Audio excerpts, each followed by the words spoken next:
जहां के इंसाफ की खास मुलाकात में हमारे साथ एनआईए के साबिक डीजी अतुल चंद कुलकर्णी जी हैं, जिनसे हम जानेंगे जिस तरीके से दिल्ली में लाल किले के पास कार में बम धमाका हुआ, उसके बाद जो है दो फिरकों में नफरत पैदा करने की जो कोशिश की जा रही है, सोशल मीडिया पर तरह तरह के वीडियो वायरल किए जा रहे हैं।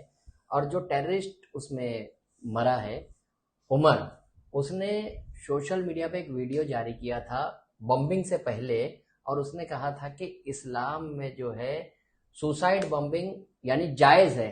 इस तरह का तस्वुर उसने आम किया था। आप जो है इस्लाम का भी आप डीपली मुताला कर चुके हैं और आप एटीएस में भी रहे हैं, एनआईए में भी रहे हैं, तो इस तरह की चीज़ों को आप कैसे देखते हैं? नहीं नहीं, देखिए ऐसा है कि बेसिकली डिसइंफॉर्मेशन तो चलता रहता है। जी। तो जिसको भी टेररिज्म का रवैया अपनाना है वो अपने तरीके से उसको पुश करता रहता है, जिसके लिए वो कुरान पाक के, हदीस के, सबके अपने जो वर्सेस कोट करता रहता है। राइट। तो इसने भी वही किया है एक तरीके से, अगर बोला जाए तो, कि भाई जायज़ है। जी। और इनफैक्ट इसको मान्यता है जी। रिलीजियस स्क्रिप्चर्स में जी। सुइसाइड बम को। ये नहीं है, जी। जहां तक मेरा अपना आपने अध्ययन भी है। कुरान कुरान का हाँ, जो है मुताला किया, पूरा स्टडी की है पूरी डीपली। पूरा स्टडी जी। किया है, चार छो जो इम्पोर्टेंट हदीस है वो भी पढ़ चुका हूँ। जी। तो उसमें कहीं भी उल्टा उसको निगेटिव इसमें लिया गया है जी। कि ये चीज नहीं करनी चाहिए। जी। यानी उसमें ये भी कहा गया है कि एक इंसान का कत्ल सारी इंसानियत के कत्ल करेक्ट। के मुतरादिफ है। करेक्ट। तो जिस तरीके से ये माहौल तैयार करने के लिए इस तरह की चीजें जो है वक्तन फवक्तन सोशल मीडिया पर आम की जाती है, तो इसको टैकल किस तरह से किया जाए? क्योंकि आज के दौर में नौजवान ज्यादातर सोशल मीडिया पर एक्टिव रहते हैं और इस तरह के जो गुमराह कुन प्रोपेगेंडे हैं उसका शिकार होते हैं, तो इसके लिए कैसे बचा बचा जाए? नहीं, आपको याद होगा कि एटीएस में हम लोगों ने एक 7-8 फिल्में चलाई थी, छोटी छोटी, 1-1 मिनट की, जी। जिनका इनॉग्रेशन उस समय सीएम के हाथों किया था, और वो जी। उसको अवेयरनेस जनरेशन के हिसाब से हमने चलाया था। जी। और वो काफी चला, अभी भी वो चलता है। जी। तो वो बेसिकली इसमें तरीके तो 2-3 हैं। एक तो सबसे इम्पोर्टेंट तरीका ये है कि भाई जिसके पास वो पहुंचा है सोशल मीडिया पे, उसने थोड़ा सोचना चाहिए जी। कि इसमें सच कितना, झूठ कितना। आजकल तो हम लोग डीप फेक देखते हैं। जी। आर्टिफिशियल इंटेलिजेंस के चलते आपके मुंह की मूवमेंट मैनेज करके आपके मुंह जबान पे कोई भी शब्द डाले जा सकते हैं। जी। तो इस सब में एक तो जिसको मिलता है उसने बहुत केयरफुल रहना जरूरी है। जी। ना उसके बहकावे में भी नहीं आना चाहिए, और उसको आगे फॉरवर्ड तो कतई नहीं करना चाहिए। जी। है ना। तो ये सबसे इम्पोर्टेंट तो पहला काम है कि जिसको मिला है उसका।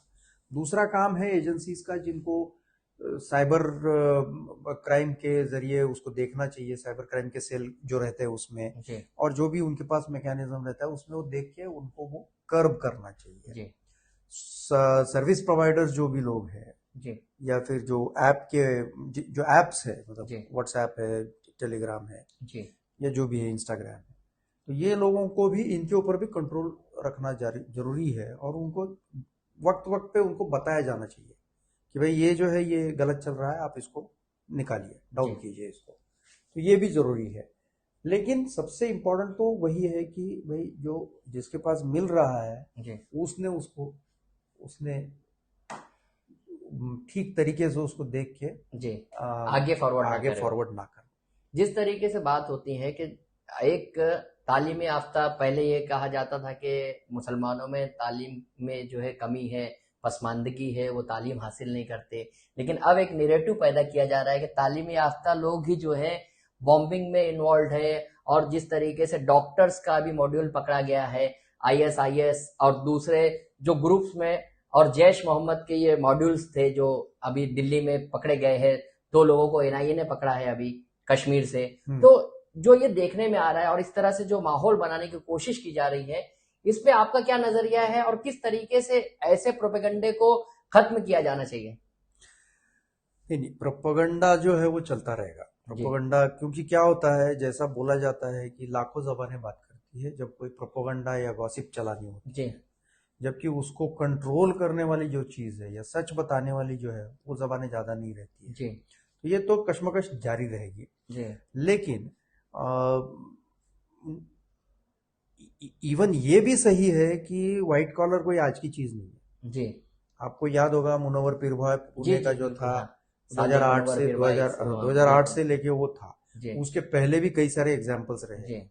यहाँ रहे हैं, केरला में रहे हैं, तमिलनाडु में रहे हैं, कई जगह रहे हैं, जी हिंदुस्तान में सर सब जगह रहे हैं। जी तो ये कोई पहली बार ही नहीं है कि व्हाइट कॉलर चल रहा है। जी अब जहां तक तालीम का सवाल है, जी तालीम को दोष नहीं है जी इसमें।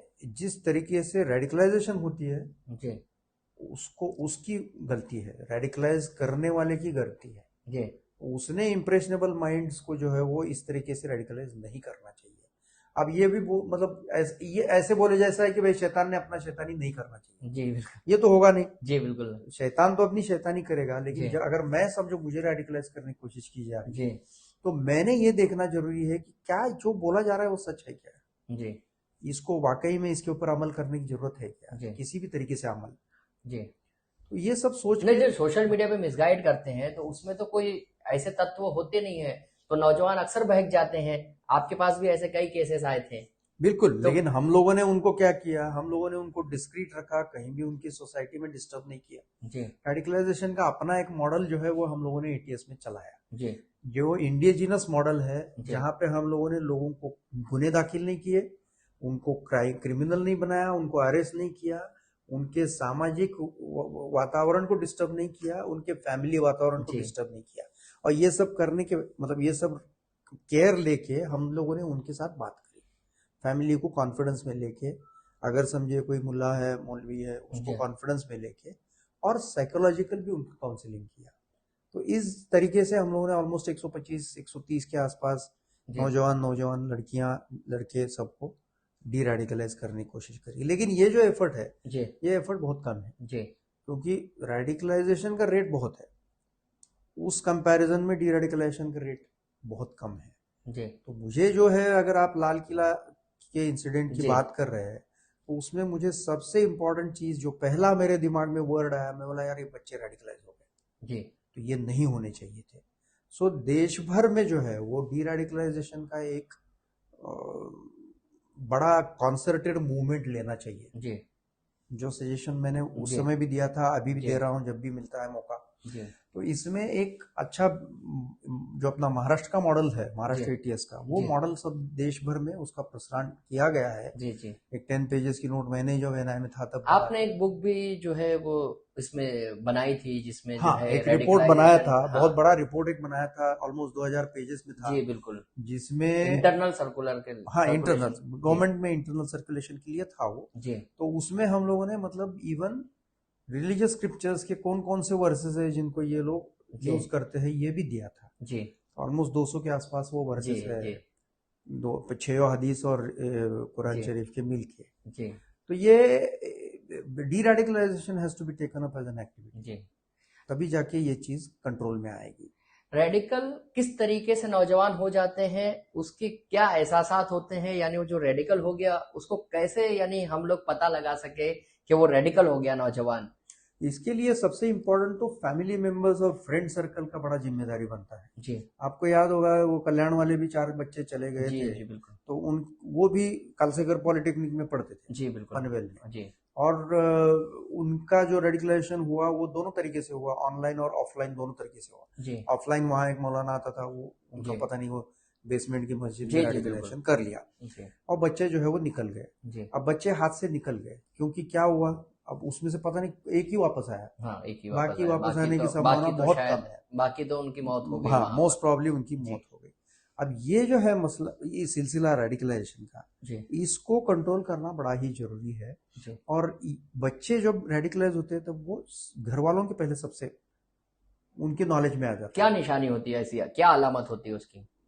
वो एक तो सब, अगर समझो वो पिक्चर देख रहा है, वो कोई म्यूजिक करा रहा है, वो सब बंद कर देता है। जी कोई समझे स्मोकिंग करता है कभी कभार, या जी शराब पीता है, जी वो सब बंद कर देता है। तो वो अपना प्यूरिटी की तरफ चलने शुरू करता है। जी लेकिन प्यूरिटी की तरफ चलने के टाइम में वो अपने आप को क्लोज भी कर लेता है, ग्रुप से जी मिलना ज्यादा बंद करता है, जी वो ज्यादा पसंद नहीं करता है दोस्तों के साथ तफरी जी करना, है ना। तो ये दोस्तों के ध्यान में आना चाहिए जी कि अरे ये बच्चा बदल रहा है। हम्म तो फैमिली और उसके फ्रेंड सर्कल, इनके सबसे पहले वो ध्यान में आ जाता है। जी उन लोगों ने तुरंत जो है वो एजेंसीज को बताना चाहिए। जी अब एटीएस के पास एक मैकेनिज्म है, मुंबई जैसे शहर में एटीसीज है, जी उनको भी डिसीज। बताया जा जी सकता है। जी बिल्कुल। और उसमें डरने की बात नहीं है, वो लोग कोई गुनाह दाखिल नहीं करने वाले, जी ये पक्का है। वो लोग ठीक ठाक कोशिश ही करेंगे कि भाई आप गलत रास्ते जा रहे हैं तो उसको ठीक रास्ते पर लाया जाए। उसके कई सारे साइंस है, जी। वो सब बोलना नहीं, थोड़ा, कुछ हाँ। केसेस ऐसे भी होते हैं जो प्रेजुडाइजेशन से होते हैं, जो हाँ नफरत की होते हैं, वजह से होते हैं, होते हैं ना। जो ये बताया जाता है कि आपको मुजफ्फरनगर में याद जुल्म होगा हुआ मैंने है। इस्लाम जिमखाना में एक उलमा से बात किया था जी जब मैं एटीएस में था। जी वो काफी बड़ा वो भाषण था मेरा। जी तो उसमें भी मैंने ये बताया था कि भाई दो तरीके के रीजंस रहते हैं बच्चों को रेडिकलाइज होने के। एक तो लोकल रीजंस रहते हैं, लोकल उनको लगता है कि इसमें हम लोगों के साथ में कुछ गलत हुआ, जी। या फिर ग्लोबल रहता है। अब ग्लोबल में आपके मसले हैं पैलेस्टाइन जैसे, हम्म। इस ये चलते हाँ, रहते वो हैं। तो चलते रहेंगे। हाँ, और जी लोकल में भी दो तरीके पे है। जी लोकल में कुछ डिस्टेंट पास्ट वाले हैं, अयोध्या जैसा है, जी बिल्कुल। या कुछ एक, या वो अखलाक जो अभी उसकी जी, किताब है, हाँ मॉब वो, लिंचिंग हाँ मॉब ऐसा। लिंचिंग, वो जी सब लोकल में एक ग्रुप वाला रहता है, और लोकल में एक इंडिविजुअल रहता है जी कि मेरे साथ पुलिस ने ऐसे किया था जी उस समय। बिल्कुल। ऐसे केसेस भी हमने देखे हैं। हाँ, जी ऐसे जी। केसेस भी काफी सारे देखे। इनफैक्ट परभनी केस जो हुआ मेरा, उसमें उसके बच्चे ने वो चार बताया था। चार चार यूथ हाँ जिसमें पकड़े चार गए थे, यूथ उसमें थे, तो तो उसमें, कन्विक्शन भी आया हाँ शायद आपके केस में। यस, तो उसमें वो बच्चे ने बताया था कि मुझे पूर्णा रेलवे स्टेशन में या मनमाड़ रेलवे स्टेशन पे मेरे साथ पुलिस ने ऐसी जी गलत बात करी, जी तो मैं उसके लिए मैं भड़क गया। जी सो रेडिकलाइजेशन की कई सारी वजह हो सकती है, जी लेकिन जब भी ये एजेंसीज के ध्यान में आए या किसी के भी ध्यान में आए, देखिए ऐसा है, 17 से 20% मुस्लिम पॉपुलेशन है जी हिंदुस्तान। बिल्कुल। अगर सब मुस्लिम अगर रेडिकलाइज रहता, जी तो ये देश को चलना मुश्किल हो जाता। बिल्कुल। होता नहीं, कोई विकास नहीं होता, कुछ नहीं होता। जी लेकिन ऐसी बात नहीं है। आज आपको एकदम, मतलब नॉट इवन जी 1.001% जी बिल्कुल। जो है वो इस रास्ते, गलत रास्ते जा रहे हैं। जी उनको वापस लाना अपना काम है, सोसाइटी के एलिमेंट्स है वो। अब ये बच्चे भी जहाँ, अब तक तो मेरे ख्याल से कोई पाकिस्तानी एलिमेंट नहीं आया नहीं, लाल किले में, जी जी। सभी जो है वो कश्मीरी है, वो तो अपने कश्मीरी। ही बच्चे हैं। जी तो उनको तो साथ में लेना पड़ेगा ना, जी आज नहीं कल, जब भी मतलब देर आए दुरुस्त आए। आप कम से कम उनके फैमिली मेंबर्स से बात करो, उनके भाइयों से बात करो, जी। जो भी समझो उस रास्ते पे जाने का। कई नौजवानों को एनआईए ने डिटेन भी किया था, उसके बाद में कई नौजवानों को इन्वेस्टिगेशन के बाद छोड़ भी दिया। हाँ तो जिस तरीके से जो खबरें बनती हैं, जैसे कि अभी छोड़ने के बाद जो है कोई खबर नहीं बनती है, तो ऐसे में भी लोगों में जो है एक गुमराहकुन प्रोपेगेंडे चलाए जाते हैं, उस पर आप क्या कहेंगे?